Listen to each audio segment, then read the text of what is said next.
हाय, आप सभी को प्रणाम और बोले विभा में आप सबका हार्दिक स्वागत और अभिनंदन। मैं विभा रानी और आज आपके सामने एक बड़ी ही प्यारी किताब से कुछ अंश लेकर के आई हूँ। लेकिन इसके पहले अगर अभी तक आपने हमारा चैनल नहीं सब्सक्राइब किया है तो हमारा चैनल झट से सब्सक्राइब कर लीजिए, लाइक करें, कमेंट करें, शेयर करें और हाँ, चलते चलते बाय मी ए कॉफ़ी के लिंक पर जा कर के आप हमारे लिए एक कम से कम यह ज़्यादा से ज़्यादा आपकी जितनी श्रद्धा, आपकी जितनी मर्जी, आपका जितना प्रेम, उतनी कॉफ़ी आप हमारे लिए ख़रीद सकते हैं। अब आते हैं किताब पर। आज हमारे सामने एक किताब है सियोल से सरयू।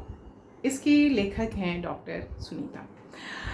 डॉक्टर सुनीता बड़ी जांबाज लड़की है और मुझे बहुत पसंद इस तरह से कि इनके जो पूरे पर्सनैलिटी में जो एक बिलॉसपन है और उसके साथ साथ एक पूरा कंसर्न है अपनी चीज़ों को लेकर के, अपनी भाषा, अपनी संस्कृति, अपने कल्चर को लेकर के, और साथ साथ वो लोग जो अकेले उठाते हैं एक बैग, एक पिट्ठू डालते हैं और निकल पड़ते हैं, तो मुझे तो वैसे लोग सही में बहुत अच्छे लगते हैं। मैं नहीं कर पाती हूँ और लेकिन मेरी इच्छा रहती है कि काश मैं भी ऐसी वुमेन सोलो ट्रैवलर रहती।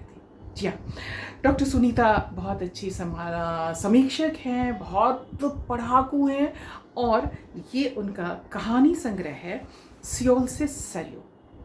ये सियोल से सरयू, इसके पीछे इनका जो एक परिचय बहुत बड़ा है, लेकिन मैं छोटा सा एक परिचय दूंगी। डॉक्टर सुनीता संघर्ष की चेतना और ज्ञान विवेक की पैदाइश हैं। मूलतः यूपी के चंदौली जिले के एक छोटे से गांव के जंगल परिक्षेत्र से हैं। गंवई दुनिया में हिंदी विपन्न सी है, जबकि स्थानीय बोली वो भोजपुरी समृद्ध है। सघन जंगल से देश की राजधानी में समय सुनीता ब्लॉग के माध्यम से साहित्यिक दुनिया में दस्तक देती हैं। काशी हिंदू विश्वविद्यालय वाराणसी से नेट व पीएचडी हैं।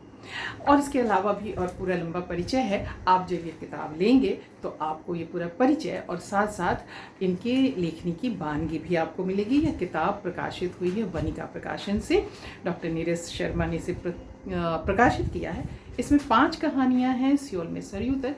इनकी भाषा बड़ी मनलुभावन है। मैं इसमें से इसकी एक कहानी रेत में रूह और इसका एक अंश मैं आपको पढ़ करके सुनाती हूँ। शायद आपको अच्छा लगे। ख़राब जो लगेगा वो मेरी कमज़ोरी है, मेरे दुर्गुण है, और जो अच्छा है वो डॉक्टर सुनीता का है। सुनिए इनकी भाषा कितनी प्रवाहमयी है। वे लोग जब पहली बार मिले थे, सब कुछ ठहर गया था। उस बरस एक साथ यादों की पहली बारिश ही नहीं हुई थी, वरन जीवन के हर रंग से झुग्गी झोपड़ी भी महलों की तरह रोशनी में नहा गई थी। श्रावणी बारिश में दोनों मिलकर भीगे थे। मिलकर साथ साथ डाले हाथों में हाथ टकराए थे। जिस्म के कुछ हिस्से बार बार ऐसी रुत में अतिक्रमण की याद भला किसे रहती है। संस्कारों की ध्वनि ने शोर मचाया, परवरिशों के पक्षियों ने क्रुद्ध सोहर गाया, जबकि परंपराओं ने दुहाई का सबक दोहराया। लेकिन वे दोनों देर तक एक ही अवस्था में निमग्न रहे। रूह से रूह वाले रिश्ते में जिस्म कभी नहीं पूरता, बस निमित्त मात्र बनता है। दिल हुमक मचाता रहा। किसी बेहतर दिन के इंतजार में उसे थपके देकर सुला दिया करते।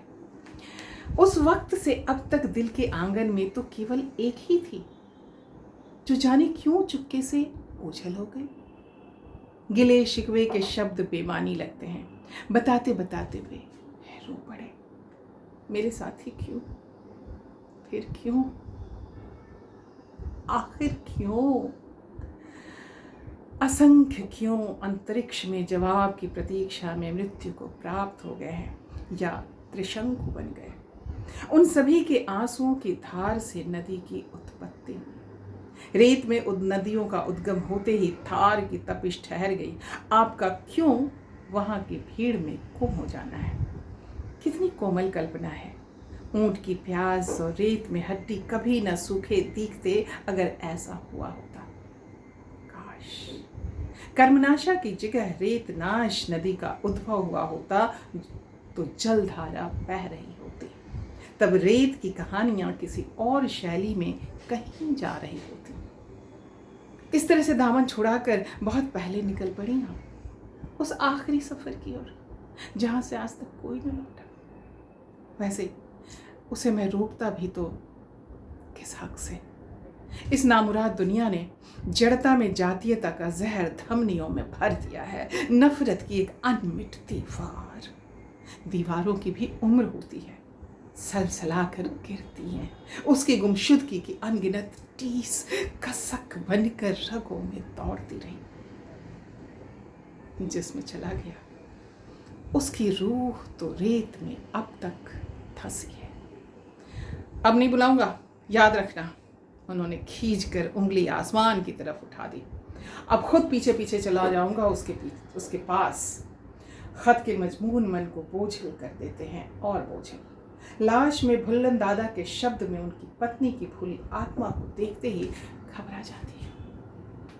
कोई घंटे भर बाद उसे गौरांगी देवी की तेज आवाज कानों से टकराने का एहसास हुआ।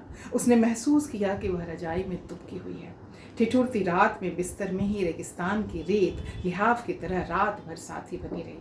चेहरे से रजाई को हटाती है, आंखों को जोर जोर से नीचती है, बार बार पलक को अपलक करती है, भरपूर खुली आंखों से घर की एक एक चीज को घूर कर देखती है। दीवार की बड़ी पेंटिंग का कांच टूटा नजर आता है। औचक उसकी आंख में फुल्ली से उभर आती है। खिड़की से पर्दा हटाकर बाहर देखती है। सूरज का कहीं कोई अता पता नहीं है। डालियां झूम कर नृत्य कर रही है। पक्षियों का झुंड इधर उधर आसमान नाप रहा है।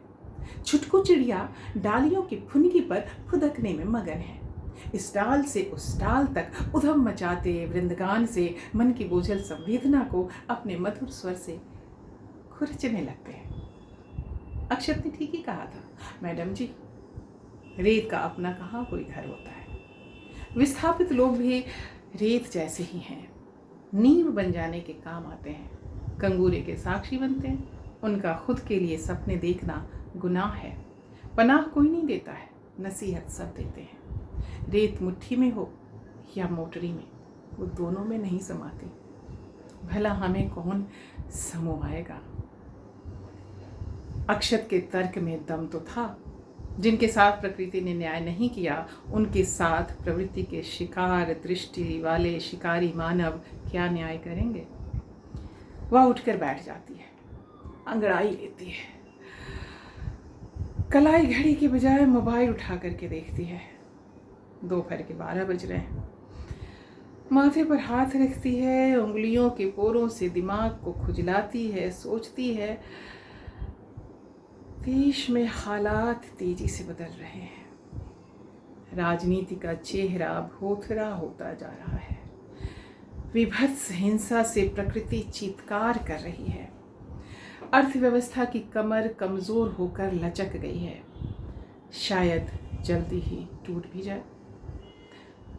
इतना सोचते ही वह घबरा जाती है। सीने में हूक सी उठती है। उफ, रात तो रात, अब तो दिन भी नहीं। वो बिस्तर को झटक देती है। झटकने से यथार्थ की छवियां नहीं बदलती हैं। दिमाग जिद्दी बच्चे की तरह काम पर लग जाता है। लिखने पढ़ने की संस्कृति में सेंधमारी का काम तकनीक की समिति ने किया है। दायरे सीमित कर दिए गए हैं, जिसका खामियाजा दूरम देश में बैठा गांव की पगडंडी का युवा भुगतान करेगा।